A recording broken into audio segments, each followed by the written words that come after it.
दोस्तों, पिछले दिनों विप्रो के ऊपर वायरल हुई रील्स के ऊपर मैंने एक रील पोस्ट किया था। उस रील में मैंने आप लोगों से वादा किया है कि हमारे पास सबसे बड़ा चैलेंज और सबसे बड़ा सवाल ये है कि अब हमें सेलेक्ट करना पड़ेगा सेक्टर और शेयर जो हमें आज से 10 साल, 15 साल, 20 साल, 30 साल बाद विप्रो जैसा रिटर्न दे। अगर विप्रो जैसा रिटर्न ना सही तो एक अच्छा वेल्थ क्रिएट करके दे। तो ये वादा मैं आप लोगों से जरूर पूरा करूंगा, क्योंकि मैं सेक्टर और शेयर तो शायद एक शेयर या 2 शेयर 5 शेयर बोल पाना मुश्किल हो जाएगा, क्योंकि आज से 10 साल, 20 साल, 30 साल बाद में काफ़ी सिनेरियो बदल जाएंगी। तो शायद शेयर ना रहे, लेकिन सेक्टर हम लोग सही सेलेक्ट कर सकते हैं। तो अगर पर्टिकुलर सेक्टर में भी इन्वेस्टमेंट करेंगे तो हमारे पास एक अच्छा वेल्थ क्रिएट हो जाएगा। तो ये वादा मैं जरूर पूरा करूंगा, जल्दी पूरा करूंगा आप लोगों के लिए।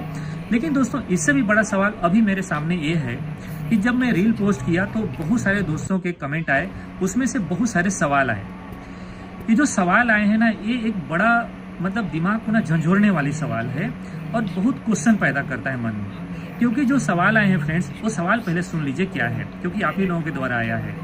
इसलिए सवाल करते रहिएगा, क्योंकि सवाल जब आएंगे तो उसका आंसर भी उसी तरीके से आएगा। जितना कठिन सवाल उतना अच्छा आंसर। तो सवाल ये है फ्रेंड्स कि बहुत सारे दोस्तों ने किया सवाल कि सर ये बताओ 1976 में किसके पास 10,000 थे जो विप्रो के आईपीओ में इन्वेस्टमेंट करते और आज उसके 750 करोड़ रुपए वैल्यू होता। यार सवाल तो बिल्कुल जायज़ है, लेकिन सवाल का तरीका जायज़ नहीं है, और जिस मानसिकता से सवाल किए हैं ये मानसिकता भी शायद जायज़ नहीं है। क्यों जायज़ नहीं है? क्योंकि देखिए, तब शायद 10,000 का वैल्यू आज के वैल्यू से हम अगर कैलकुलेट करें तो एग्जैक्ट तो नहीं बोल पाऊंगा, लेकिन शायद करोड़ों हो सकते हैं। कम से कम 10-12 करोड़ तो हो ही सकता है। तो शायद तब का 10,000 रुपये इन्वेस्टर HNI कैटेगरी में भी उससे बड़े कैटेगरी में आता रहा होगा। तो क्या उस समय रिटेल इन्वेस्टर नहीं रहे होंगे?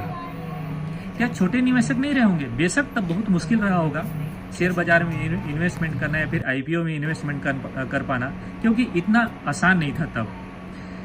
फ्रेंड्स, अब जैसे आज सोचो कि हम एक लॉट में इन्वेस्टमेंट करते हैं, लगभग 14,000 15,000 का वैल्यू आता है एक लॉट में, एक IPO इन्वेस्टमेंट करने के लिए।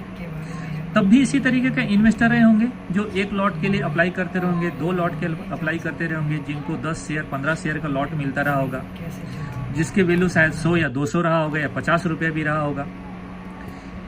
तो क्या रिटेल इन्वेस्टर उस समय नहीं रहे? बिल्कुल रहे। तो आज रिटेल निवेशक हैं, कल भी रहेंगे और आने वाले दिनों में भी रहेंगे। तो क्या आज जिसके पास 10,000 है, 10,000 करोड़ रुपए है, वही इन्वेस्टमेंट करेगा? जिसके पास 10 लाख रुपए है वही इन्वेस्टमेंट करेगा? या जिसके पास 2 करोड़ रुपए है वही इन्वेस्टमेंट करेगा? केवल वही इन्वेस्टर बन सकता है। रिटेल इन्वेस्टर बड़ा इन्वेस्टर नहीं बन सकता, वो IPO में अप्लाई नहीं कर सकता। तो अगर इस मानसिकता से अगर आप सवाल करेंगे या इस मानसिकता से आप ग्रसित रहेंगे कि जिसके पास 10,000 रुपए रहेगा या जिसके पास 10 करोड़ रुपए रहेगा वही इन्वेस्टर बन पाएगा, तब तो फिर कभी जीवन में इन्वेस्टर बन ही नहीं पाएंगे। फिर कभी हमारे पास वेल्थ क्रिएट होगा ही नहीं, हम गरीबी में मर जाएंगे। तो दोस्तों, इस मानसिकता से निकलना है और ये सवाल न करके किसके पास 10,000 थे, ये सवाल करो कि एक लॉट में इन्वेस्टमेंट करते तो आज उसके वैल्यू क्या होता। तो मैंने ये सवाल गूगल से पूछा कि गूगल भाई ये तो बताओ यार, तुम भी 98 में ही आए हो दुनिया में, मेरे से तो थोड़ा छोटे ही हो, लेकिन तुम्हारा वैल्यू बहुत बढ़ गया है। तो कहीं से ढूंढ ढांड के इंफॉर्मेशन लेके मुझे ये बताओ कि तब रिटेल इन्वेस्टर रहा होगा, अगर उसने एक लॉट में भी इन्वेस्टमेंट किया रहा होगा तो आज उसके वैल्यू कितना होगा।